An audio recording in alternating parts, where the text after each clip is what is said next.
Hello dear students, welcome you all to the Bishop Academy online classes. Today we study about the chapter number 3, poverty as a challenges for class 9th, and it is our today's topic is poverty alleviation program and global poverty. When we talking about the poverty alleviation program, जब poverty alleviation program के बारे में बात की जाती है तो ये ऐसा प्रोग्राम होता है जिसके बेसिस पे हम क्या करते हैं, पॉवर्टी को रिमूव करने का काम करते हैं. तो गवर्नमेंट ने कौन कौन से प्रोग्राम चलाए थे उसमें हम इसमें there is a various policies measured and the program which have been adopted by the government to remove the poverty. जैसा कि लाइन भी कहता है कि गवर्नमेंट ने बहुत सारे ऐसे पॉलिसीज़ और प्रोग्राम्स को जनरेट करने का काम किया जिसके थ्रू वो क्या चाहती थी कि वो पॉवर्टी को रिमूव करना चाहती थी. तो most of them the aim at the providing the employment और the improvement of the assets base of the poverty ridden families. तो इसमें कह रहा है कि the most of the aim providing the employment, सबसे ज़्यादा एम क्या था उसका, जो सबसे इम्पोर्टेंट एम था एम्प्लॉयमेंट को प्रोवाइड करना या फिर इम्प्रूवमेंट करना एसेट्स बेस्ड पॉवर्टी को, यानी कि एक एसेट्स को जनरेट करते हुए पॉवर्टी को रिमूव करने का काम करना.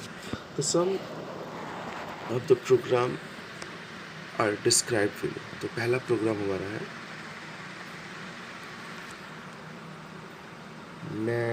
National rural employment guarantee act, यानी कि नरेगा. ये 2005 में इसको लॉन्च किया गया था और मनरेगा इसको बोलते हैं, नरेगा को या फिर MNREGA, Mahatma Gandhi national rural development guarantee. इस प्रोग्राम में क्या था, जैसे इससे पहले थोड़ा सा उस एक्ट को समझने से पहले समझ लेते हैं पॉवर्टी एलिवेशन प्रोग्राम को एक दूसरे सेंस में. जैसे पहले भी कहा गया था कि बहुत सारे स्टेप ऐसे थे जिससे गवर्नमेंट पॉवर्टी को रिमूव करना चाहती थी. तो लिखा हुआ there are the various policies major and programme which has been adopted by the government to remove the poverty. बहुत सारे ऐसे पॉलिसीज प्रोग्राम जिसके थ्रू जो गवर्नमेंट ने क्या किया, अडॉप्ट किए ताकि वो पॉवर्टी को रिमूव कर सके. ये सिचुएशन हमारी इसमें होती है. तो हम मनरेगा की जब बात करते हैं तो मनरेगा में साफ साफ बताया गया है कि the scheme was launched by the government in 2015. MNREGA 2005 में लॉन्च किया गया था. The act provides the 100 days assured employment every year to get every rural houses in 200 districts. इसमें था क्या कि इसका जो ऑब्जेक्ट था कि जो रूरल हाउसेस हैं यानी गांव में के रहने वाले लोग हैं उन लोगों को 100 दिन की अश्योर्ड एम्प्लॉयमेंट देने की इसकी प्लानिंग थी. और लगभग ये जब लॉन्च हुआ तो उसको 200 डिस्ट्रिक्ट्स में अब तक ये वर्क कर रहा है. Later on in 2008 the remaining district over the rural area was brought under this act. पहले तो 200, बाद में जितने भी डिस्ट्रिक्ट थे रूरल एरिया के उन सभी को इसके अंतर्गत रखने का काम किया गया. जब हम बात करते हैं आगे a silent features of this act that 1/3 of the proposed job has been reserved for the women. अब इसका सबसे बेहतर और साइलेंट फीचर क्या रहा कि 1/3 जो जॉब अवेलेबल थी उसका 1/3 हिस्सा क्या था, विमेंस के लिए रिजर्व किया गया था. अब साथ ही साथ इसमें कहता है the central government has been also established the national employment guarantee fund for the scheme whereas the state has been established the state employment guarantee fund for the implementations of the scheme.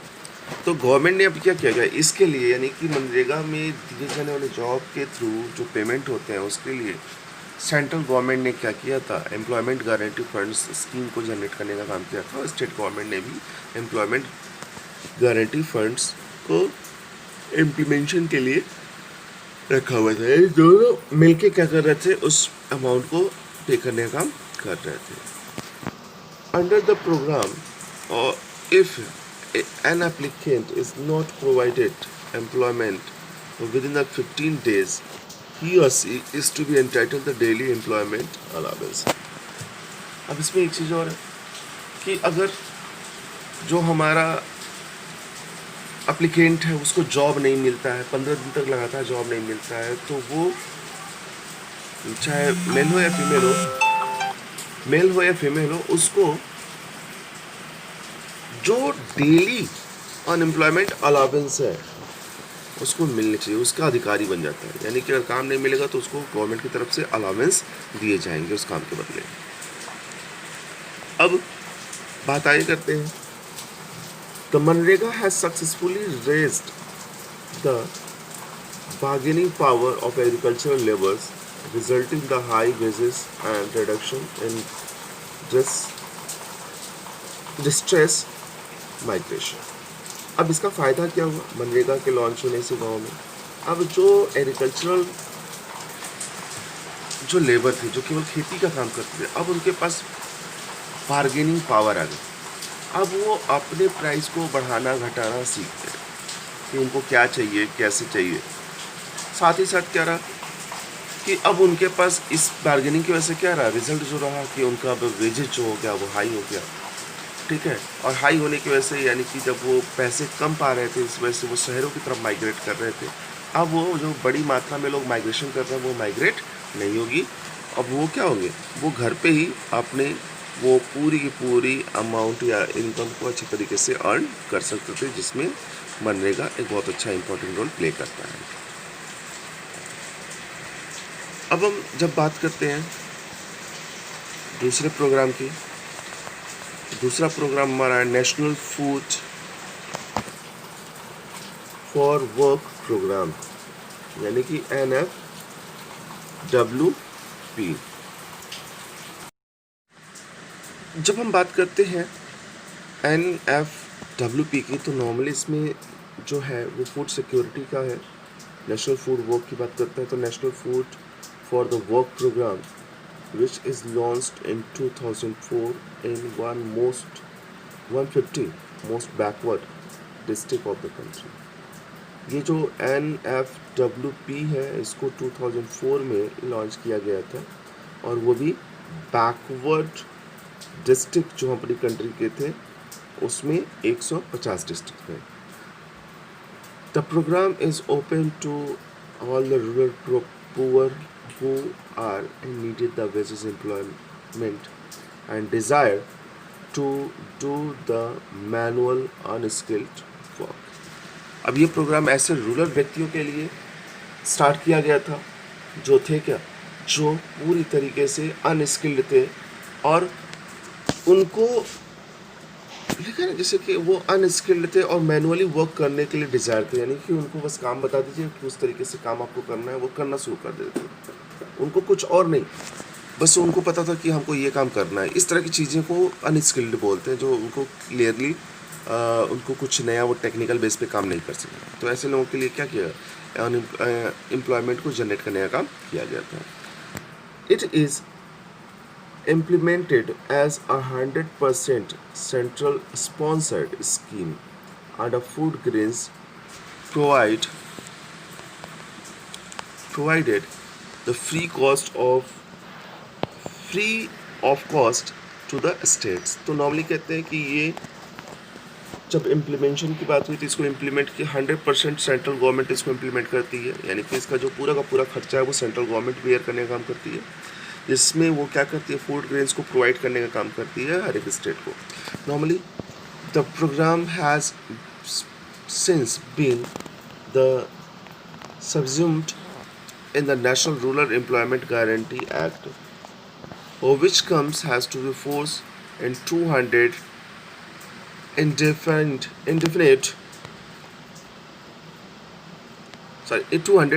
identified districts of the countries, including the 150 NFWP districts। तो अब जब से यहाँ कहता है कि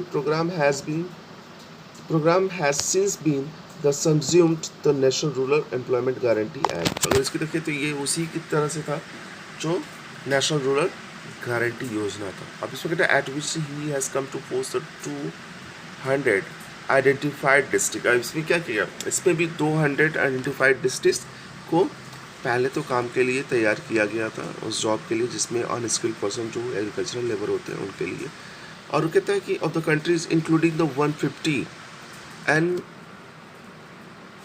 FWP district, तो इसमें उन सभी डिस्ट्रिक्ट थे वो जो हमारे मनरेगा में इन्वॉल्व थे, जिसमें हम 150 हमारे क्या थे NFWP के जो प्रोग्राम थे उसमें लॉन्च हुए थे। एटलीस्ट कहने का सेंस ये है कि NFWP का जो प्रोग्राम था वो ऐसे लोगों के लिए था जो अनस्किल्ड थे, और उनको वो प्रोग्राम पूरी तरीके से सेंट्रलाइज्ड स्पॉन्सर्ड था, जिसमें जो गवर्नमेंट थी या सेंट्रल गवर्नमेंट थी वो क्या करती है उसमें उन लोगों को फ्री ऑफ कॉस्ट क्या करती है, फूड ग्रेन्स प्रोवाइड करने का काम करती है। अब हम बात करते हैं थर्ड पॉइंट, प्राइम मिनिस्टर रोजगार योजना PMRY। तो प्राइम मिनिस्टर रोजगार योजना वाज लॉन्च्ड ऑन 2 अक्टूबर 1993। इसको 2 अक्टूबर 1993 में लॉन्च किया गया था। To assets less educated and the poor unemployed youth in setting up the micro level self employed ventures. अब यहाँ पे क्या था कि ये ऐसे लोगों के लिए था जो पहले तो बहुत कम पढ़े लिखे थे और गरीब थे और उनके पास जॉब नहीं थी, ऐसे यूथ के लिए था। और उनके लिए इसमें क्या किया गया था, माइक्रो लेवल पे सेल्फ एम्प्लॉयड वेंचर्स को जनरेट करने का काम किया। छोटे छोटे लेवल पे क्या होता है, बिजनेस को इस्टेब्लिश करने का काम किया गया। Initially PMRY was the implemented only in the urban areas of the countries. अब देखें तो बेसिक रूप से देखा जाए तो इसको केवल अर्बन एरिया में, हमारी कंट्री के अर्बन एरिया में ही इम्प्लीमेंट करने का काम किया गया था। Since 1944-1955 it is being implemented in the both urban and rural area। फिर क्या हुआ, पहले तो इसको अर्बन एरिया में लॉन्च किया गया था, लेकिन इसके परफॉर्मेंस को देखते हुए, इसके रिजल्ट को देखते हुए इसको क्या किया गया था, अर्बन और रूरल एरिया दोनों जगहों पे इसको लॉन्च करने का काम किया गया। They are helped in setting up a small business and industries। इस प्रोग्राम से क्या था, PMRY से क्या था कि अब कुछ फाइनेंशियल सपोर्ट मिलता होगा या कुछ टेक्निकल सपोर्ट मिलता होगा, जिससे एक कम पढ़ा लिखा व्यक्ति क्या कर सकता था, स्मॉल इंडस्ट्रीज को या स्मॉल बिजनेस को इस्टेब्लिश करने का काम कर सकता था। जब हम बात करते हैं rural employment generation programme REGP, तो इसको 1995 में लॉन्च किया गया था। The aim of the programme is to create the self employment opportunities in rural area and small towns. इसका जो प्रोग्राम का जो मेन ऑब्जेक्ट था वो क्या था, सेल्फ एम्प्लॉयमेंट अपॉर्चुनिटीज़ को जनरेट करना रूरल एरिया में और छोटे शहरों में। At a target for creating the 25 lakh new jobs has been set for the programmes under the 10th 5-year plan. तो इसमें अगर देखें तो इसमें साफ साफ है कि जो इसका टारगेट था वो 25 लाख नए जॉब को क्रिएट करना था, और भी कितने टाइम में, 5-year प्लान के अंतर्गत थी, या कौन से प्लान के अंतर्गत, 10th 5-year प्लान के अंतर्गत ही इसको क्या करना था, 25 लाख नए जॉब को क्रिएट करना था। अब जब हम बात करते हैं फोर्थ पॉइंट की, जो कि हमारा है रूरल एम्प्लॉयमेंट जनरेशन प्रोग्राम, यानी कि प्रधानमंत्री एम्प्लॉयमेंट या prime minister employment generation programme. तो यहाँ पे क्या है, यहाँ एम्प्लॉयमेंट अपॉर्चुनिटीज़ को जनरेट करने का काम किया जाता है। अब देखिए क्या होता है, हम गरीबी हटाने की बात करते हैं तो हम सबको बैठा के खिला के गरीबी नहीं हटा सकते। हम उनके लिए क्या करते हैं, हम उनके लिए जॉब अपॉर्चुनिटीज़, उनको पैसे कमाने के तरीके बताते हैं, पैसे कमाने की अपॉर्चुनिटीज़ देते हैं। और जब वो पैसे कमाना शुरू कर देंगे तो गरीबी धीरे धीरे, उनका इनकम लेवल बढ़ जाएगा, इनकम लेवल बढ़ेगा तो गरीबी भी धीरे धीरे खत्म हो जाएगी। तो यहाँ जिसे कहता है the government of India has approved the introduction of a new credit linked by the subsidy program called Prime Minister Employment Generation Program।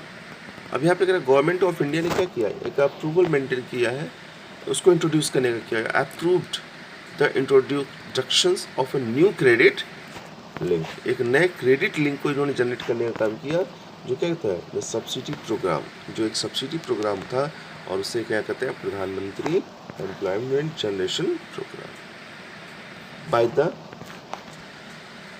Marginings the two scheme merging of two schemes that were in operation till 2008, namely the Prime Minister Rozgar Yojana and the Rural Employment Generation Program. तो ये जो programme हमारा रहा, इसमें क्या किया गया, इसमें दो प्रोग्राम इन्वॉल्व थे, जैसा है ना employment generation programme by the merging two scheme. यहाँ पे दो स्कीम को क्या क्या मर्ज करके PMEGP यानी कि प्रधानमंत्री या prime minister employment generation programme को स्टैब्लिश करने का काम किया गया था। अब वो कौन कौन से थे, तो पहला प्रोग्राम प्राइम मिनिस्टर रोजगार योजना था PMRY, और दूसरा था rural employment generation programme REGP for the generation of employment opportunity. किसके लिए, एम्प्लॉयमेंट अपॉर्चुनिटी को क्रिएट करने के लिए through the establishment of a micro ventures, एक छोटे छोटे बिजनेस के बेसिस पे अब यहाँ पे देख लीजिए micro enterprises in rural as well as urban area, छोटे छोटे बिजनेस को इस्टेब्लिश करके रूरल और अर्बन एरिया में एम्प्लॉयमेंट अपॉर्चुनिटीज को जनरेट करना था। PMEGP will be central sector scheme to be administered by the Prime Minister of a micro, ठीक है, स्मॉल एंड मीडियम एंटरप्राइजेस।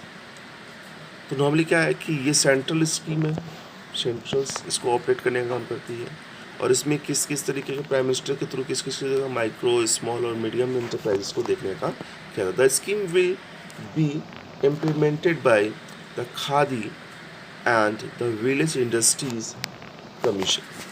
तो ये क्या था कि ये जो स्कीम था मोस्ट ऑफ टाइम इम्प्लीमेंट करने का काम किया गया था खादी के थ्रू, यानी कि खादी इंडस्ट्री के थ्रू, और साथ ही साथ विलेज इंडस्ट्रीज कमीशंस के थ्रू, यानी कि जो गांव में छोटी छोटी इंडस्ट्रीज लगाई जाती हैं इसमें विलेज इंडस्ट्रीज कमीशन के थ्रू इसको इम्प्लीमेंट करने का काम किया गया था।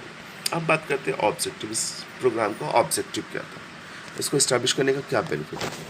पहला कहता है to generate the employment opportunity in rural as well as urban area of the country through the setting of a new self-employment ventures project or micro enterprises।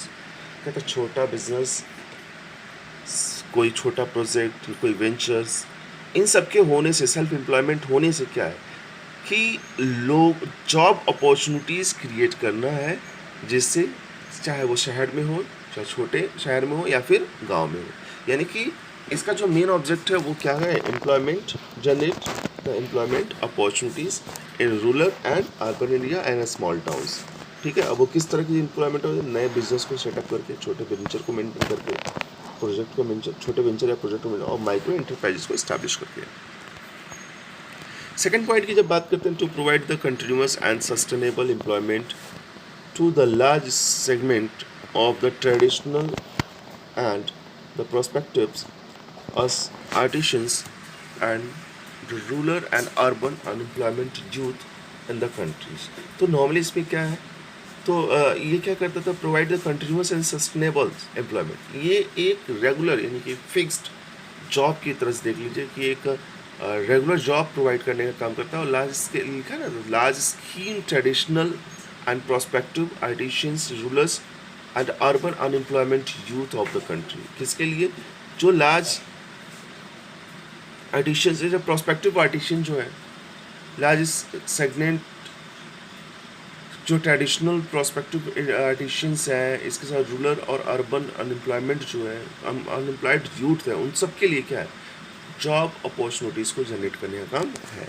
सो यहाँ पे कहता है so as to help the arrest migrations of the rural youth to the urban. अब इससे क्या होगा, जब गांव के लोगों को गांव में जॉब मिल जाएगी, शहर के लोगों को शहर में जॉब मिल जाएगी, तो जो गांव के लोग हैं वो शहरों की तरफ मूव नहीं करेंगे, बहुत ही कम मात्रा में मूव करेंगे। आपको मैंने बताया था कि अगर गांव के लोग शहरों की तरफ मूव करते हैं तो यही गरीबी क्या होती है, शहरों में भी बढ़ जाती है। अब गाँव में ज़्यादा गरीबी है तो ये गरीब लोग अपनी ज़रूरतों को पूरा करने के लिए शहरों की तरफ मूव कर जाते हैं। जब शहरों की तरफ मूव करते हैं तो वहाँ पर गरीबी बढ़ जाती है। थर्ड पॉइंट की बात करें, to increase the wages earning capacity of the artisans and contribute to increase and the growth of rate of a rural and urban employment. तो अब यहाँ पे कहता है कि increase in the wages earning capacity. Government क्या कर रही है, जो रूरल एरिया में है चाहे अर्बन एरिया में है, उनकी वेजेस अर्निंग कैपेसिटी को इंक्रीज करने का काम कर रही है and to contribute the increase the growth rate. और उसके साथ साथ क्या कर रही है, ग्रोथ रेट को भी कंट्रीब्यूट करने का काम कर रही है, कंट्रीब्यूट कर रही है इंक्रीज करने में. मतलब जो उनको मिल रहा है उससे बेहतर उनको मिले और अच्छा मिले. ठीक है.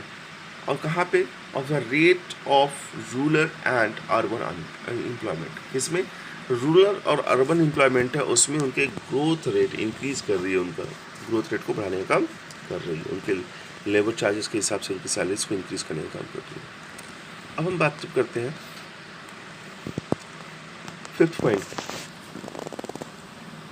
स्वर्ण जयंती ग्राम स्वरोजगार योजना.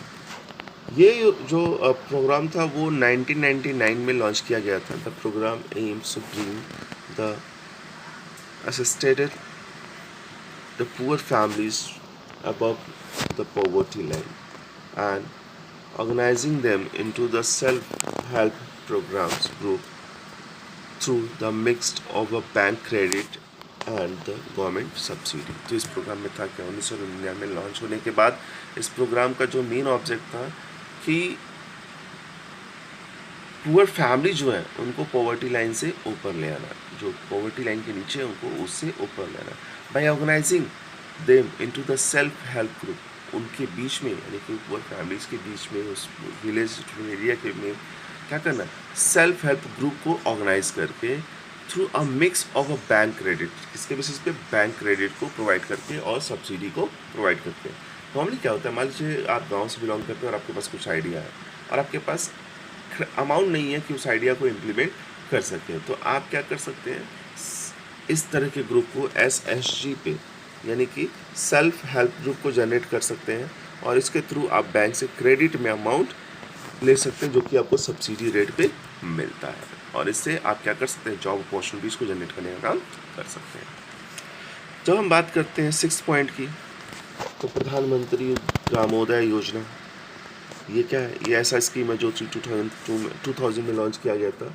और इस स्कीम का जो मेन ऑब्जेक्ट था, additional central assistance is the given to the state for the basic services such as a primary health, primary education, rural shelters, rural drinking waters and rural electrification. तो ये जो programme था कि इन लोगों को कुछ जो ट्रेडिशनल बेनिफिट्स हैं या फिर इन लोगों को क्या करना था, इन लोगों को देना था. गवर्नमेंट क्या करती है, इन लोगों को कुछ बेनिफिट्स देना चाहती थी जिससे ये बाकी दुनिया जुड़ सके. उसमें इन लोगों ने प्राइमरी हेल्थ के ऊपर फोकस किया, प्राइमरी एजुकेशन के ऊपर फोकस किया, जो रूरल शेल्टर्स है, जो गाँव में लोगों को घर नहीं उनको घर देने का काम किया, पीने के लिए साफ़ पानी की व्यवस्था की और उनका इलेक्ट्रिफिकेशन करने का काम किया, यानी कि जिन गांव में बिजली नहीं पहुंची उन गांव में बिजली पहुंचाने का काम किया. इस योजना के थ्रू भी लोगों को जॉब अपॉर्चुनिटीज़ मिलने के चांसेस रहे और लोग इस तरीके से जो ये व्यवसाय ये जो व्यवस्थाएं थी इस प्रोग्राम के अंतर्गत लोगों के डेवलपमेंट में काफ़ी हेल्प की, क्योंकि उनको इंफ्रास्ट्रक्चर मिल गया, अच्छी हेल्थ मिल गई, एजुकेशन मिल गई. तो जब एजुकेशन हो जाएगा तो उनको जॉब अपॉर्चुनिटीज़ और स्किलफुल होने में ज़्यादा टाइम लगता है, जिसकी वजह से पॉवर्टी को रिमूव किया जा सकता है.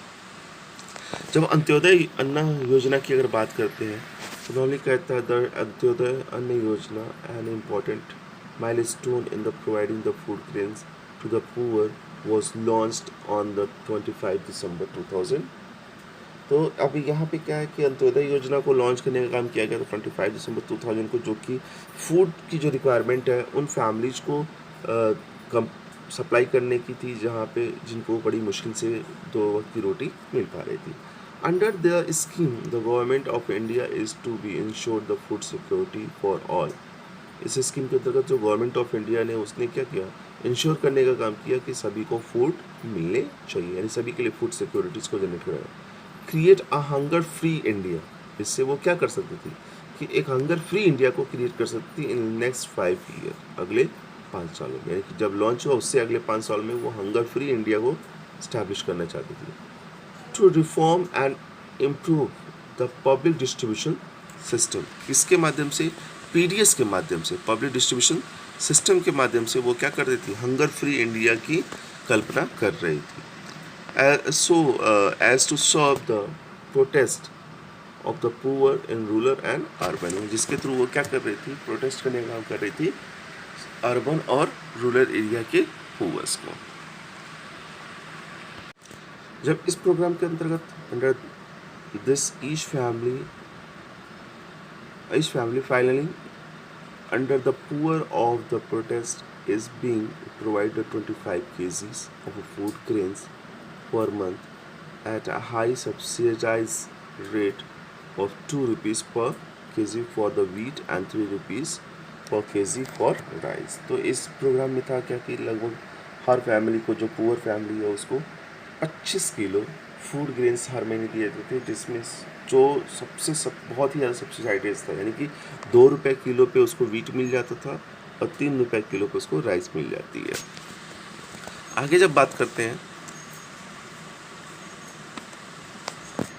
अंत्योदय अन्न योजना has started in 6 state, Himachal Pradesh, Rajasthan, Madhya Pradesh, Chhattisgarh, Andhra Pradesh, Uttar Pradesh and UT of Dadar and Nagar Haveli. तो ये 6 स्टेट में इसको लॉन्च करने का काम किया गया था, इसमें हिमाचल प्रदेश, राजस्थान, मध्य प्रदेश, छत्तीसगढ़, आंध्र प्रदेश, उत्तर प्रदेश और यूटी जो हमारी थी दादर एंड नागर हवेली, इन जगहों पे इसको लॉन्च करने का काम किया गया था।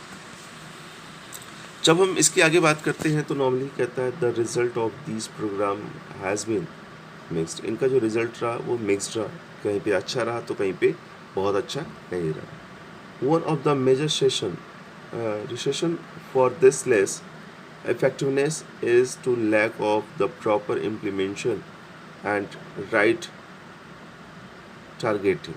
इसका सबसे बड़ा रीज़न रहा क्या कि इसका सही तरीके से इम्प्लीमेंशन नहीं हो पाया और राइट टारगेटिंग इसकी नहीं हो पाई। Moreover there has been a lot of overlapping of scheme. इसका सबसे बड़ा रीज़न क्या रहा कि ओवरलैपिंग, यानी एक स्कीम अभी चली रही है तो उसके ऊपर दूसरी स्कीम आ गई, दूसरी चल रही तो तीसरी स्कीम उसके ऊपर आ गई, तो इसकी वजह से क्या रहा है, इसका सही तरीके से इम्प्लीमेंशन नहीं हो पाया। Despite the goods intentions of the benefits for these scheme are not the fully reached to the deserving poor. तो नॉर्मली देखा जाए तो इस एक प्रोग्राम के बाद दूसरा प्रोग्राम लगातार आने की वजह से क्या रहा कि जो डिजर्विंग पुअर थे, जिनको वास्तव में मिलना चाहिए था, ये स्कीम का फायदा उन तक नहीं पहुंचा। Therefore, the major emphasis in the recent year is to the proper monitoring of all the poverty alleviation program। अब इसकी वजह से क्या हुआ कि रिसेंट ईयर में देखा गया है कि अब जितने भी पॉवर्टी एलिवेशन प्रोग्राम हो रहे हैं उन सबकी प्रॉपर मॉनिटरिंग करने का काम किया जा रहा है। तो अब बात करते हैं ग्लोबल पॉवर्टी की।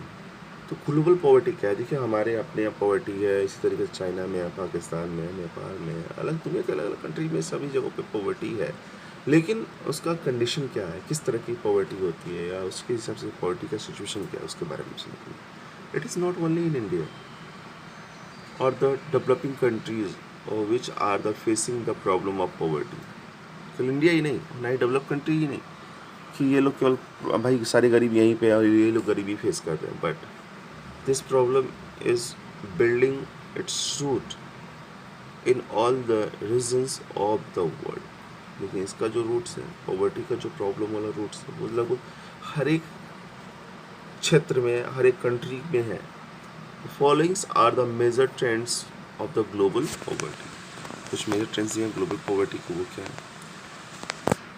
तो फॉलोइंग ग्लोबल पॉवर्टी, भाई कमी आई है ग्लोबल पॉवर्टी में, किस तरीके से?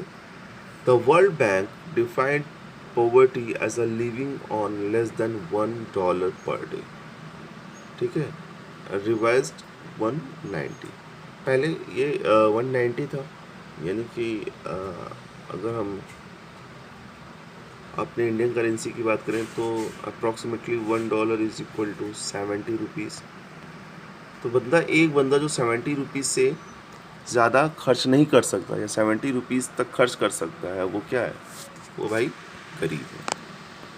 There has been a substantial reduction in global poverty. अब इसकी वजह से क्या हुआ कि पहले इतना था 1.9, बाद में उसको कितना कर दिया गया, $1 कर दिया, जिसकी वजह से क्या हुआ कि सब्सटेंशियल रिडक्शन आया। भाई अब ज़्यादा की जगह पे हमको कम में ही हमको माना जाएगा।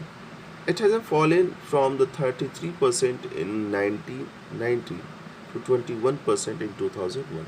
अब जहाँ पे 1990 में 1990 में हमारे यहाँ अगर वर्ल्ड वाइड देखें तो पॉवर्टी 43% थी, अभी वो 2001 में क्या हो गई, 21% हो गई। किसकी वजह से, इस सर्कुलेशन के चेंज होने की वजह से। अब हम बात करते हैं रीजनल वेरिएशंस की बात करें। Through the global poverty is reducing but with the worst regional variations. देखें तो ग्लोबल पॉवर्टी तो रिमूव हुई, लेकिन अलग अलग रीजनल वेरिएशंस के बेसिस पे, यानी कि सारी जगहों पे अलग अलग तरीके की पॉवर्टी की सिचुएशन में चेंजेस आए। The poverty has been decline substantially in the China, South East Asia countries due to the rapidly economic growth. अब यहाँ पे क्या हुआ, पॉवर्टी डिक्लाइन हुई, कहाँ पे, चाइना में हुई, साउथ ईस्ट एशिया में हुई। क्यों, क्योंकि वहाँ पे रैपिडली इकोनॉमिक ग्रोथ हुआ। किसके बेसिस पे, massive investment in the human resources. वो और क्या हुआ था वहाँ पे सबसे ज़्यादा, और क्या हुआ था वहाँ पे, मैसिव इन्वेस्टमेंट हुआ था। कहाँ पे, ह्यूमन रिसोर्सेज में डेवलपमेंट, ह्यूमन रिसोर्सेज डेवलपमेंट में, यानी कि लोगों को स्किलफुल बनाने के लिए बहुत ज़्यादा खर्च किए गए थे। But the pace of the reduction in poverty in South Asia countries is very slow। लेकिन इसका जो पेस था, हमने ईस्ट एशिया की तो बात की, ईस्ट एशिया में बहुत तेज़ी से बदलाव है, लेकिन साउथ एशिया में क्या हुआ है, इसका पेस जो था बहुत ही स्लो था, यानी कि बहुत धीरे धीरे ये प्रोग्राम आगे बढ़ रहा था। अब हम बात करते हैं पॉवर्टी इन इंडिया की। तो poverty in India has also decline but the pace of reduction is very slow. यहाँ पे भी डिक्लाइन तो हुआ, लेकिन जिस तरीके से, जिस गति से होनी चाहिए थी, उसका जो स्पीड था वो बहुत ही स्लो था। According to the world bank definitions, 21.2% of the total population is still living below the poverty line in 2005। 2005 तक जो हमारी 21.2% पॉपुलेशन थी वो बिलो द पॉवर्टी लाइन रहती थी, उसकी living standard below the poverty line की ही थी। वहीं जब हम फोर्थ पॉइंट की बात कर लें, द पॉवर्टी इन सब सहारन अफ्रीका। तो सहारन अफ्रीका की अगर बात करें तो वहाँ की सिचुएशन क्या थी, the sub Saharan including the Algeria, Libya, Nigeria, Chad etcetera. The poverty of the sub Saharans and the increases from around the 41% in 1986 to 46% 2001। अभी यहाँ पे पॉवर्टी की सिचुएशन बदल गई, जहाँ पॉवर्टी पहले 1986 में केवल 41% थी, अभी 2001 में क्या हो गई, वो 46% हो गई। क्योंकि यहाँ पे कंडीशनली देखें तो बहुत सारे बदलाव हुए, बहुत सारी सिचुएशंस इन देशों में रही जो इनके फेवरेबल डेवलपमेंट को मेंटेन नहीं कर पाई। जब हम आगे बात करते हैं नेक्स्ट पॉइंट की, तो उसमें normally the poverty in south America की अगर बात करें, the ratio of the poverty in south America has not change at least 2 decades. तो उसमें जो रेशियोज था उसमें अगले 2 दशक तक, यानी कि 2 डिकेड्स का मतलब 20 ईयर्स तक कोई बदलाव नहीं आया। जबकि हम आगे अगर जब बात करते हैं, वहीं रशिया की जब बात होती है तो रशिया कहता है the poverty has resurfaced in some of the former socialist countries like Russia, where the officially it was non-existence earlier। Normally देखा जाए तो जो कुछ ऐसी भी कंट्री है जो फॉर्मर कंट्रीज हैं, जैसे रसिया की जब बात करते हैं तो वहाँ पे साफ साफ कह रहा है द पॉवर्टी हैज़ बिन रिसर्फेस्ड, यानी कि पूरी तरीके से वहाँ पे भी ख़त्म नहीं हुई, लेकिन वहाँ पे भी सिचुएशन कैसे थी, रिसर्फेस्ड की सिचुएशन में बनी रही, यानी कि फिर से वो जिस स्तर पे थी वहीं स्तर पे बनी रही। जब हम बात करते हैं अगले पॉवर्टी कंपैरिजन की, तो हमारे पास एक टेबल आता है, नॉर्मली देख लीजिए, poverty comparison the following tables shows the poverty situation in some of the countries of the world. तो उसमें 2005-4 के 12-13 के कैलकुलेशन के अकॉर्डिंग क्या है कि हमारे यहाँ कितनी परसेंट जो पॉपुलेशन है वो 1.2% पर डे से इनकम कमा। नाइजीरिया की अगर बात करें तो 62% है। बांग्लादेश की बात करें तो 43%, इंडिया 25%, पाकिस्तान 13%, चाइना 6%। इसके साथ साथ जब हम बात करते हैं ब्राज़ील 5%, इंडोनेशिया 16% और श्रीलंका 4% है। ये ऐसी कंट्रीज़ हैं जो क्या करती हैं, the percentage of a population at the rate of $1.2 per day. ये वो पॉपुलेशन है जो $1.2 पर डे अर्न कर पाती है, और ये 2013 के रिपोर्ट के अकॉर्डिंग है। अब चैलेंजेस अहेड, आगे की चैलेंजेस क्या है भाई इसमें। तो poverty has certainly decline in India. देखा जाए तो पॉवर्टी इंडिया में भी डिक्लाइन हुआ है, but despite the progress poverty reduction remains India's most completing challenges. Wide disparities in the poverty are the visual between the rural and urban areas among the different states. Certainly, the social and the economic groups are the more vulnerable to the poverties. The poverty's reduction is expected to make better.